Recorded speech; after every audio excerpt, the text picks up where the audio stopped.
everybody, welcome back. Brian Mirau here with Mirau Capital Management. Today we're going to talk about the golden rule of 100. Now what the golden rule of 100 is, it's just kind of one of those financial rules that we learn in life that kind of tells us what kind of balance we should have inside our financial accounts. And it's an age-adjusted formula that pretty much tells us as we get older and we grow in maturity, we don't want to have as much risk as we had possibly when we were younger. So the golden rule of 100 works something like this. So we look at all the different places like we've talked about in the past of where we can go to invest our money. And we absolutely have two different sides of the spectrum when it comes to investments that we put our money into. We have everything that's over here on the risk side of the spectrum, which has an element of risk, which means your money can go up and your money can go down. And we have our assets that are over here on the safe side of the spectrum, okay, where your monies can go up, but they can never go down, okay? And it's very, very important that when we start talking about safety, that we understand there's no such thing as being almost at risk or almost safe.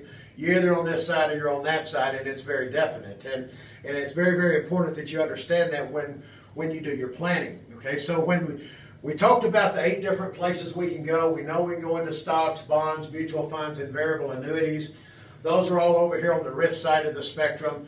And then over here on the safe side of the spectrum, we have these things called fixed indexed annuities, fixed annuities, CDs and cash and money market accounts, things like that, okay, that we have over here on the safe side. And when we go to balance an account, it's very, very important that you try to balance your safe money with safe solutions and your risk money with risk solutions. So here's where this rule of 100 comes into play. So we have the golden rule of 100.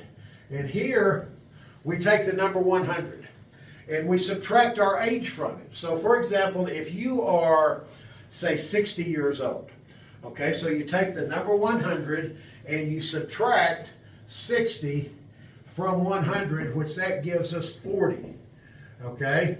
That's our answer. And so what that means is we really don't want to have more than 40% of our assets over on this side where we have an element of risk and a chance of loss. And we want to have at least 60% of our assets here, over here on the safe side, okay? Because if we have a financial catastrophe, kind of like what we saw back in 2000 or we saw in 2008, you know, if we've got 60% of our assets that has guardrails around it, okay, it's not going to be fun when we see this part, this 40% of the portfolio go up and down because the market's going up and down.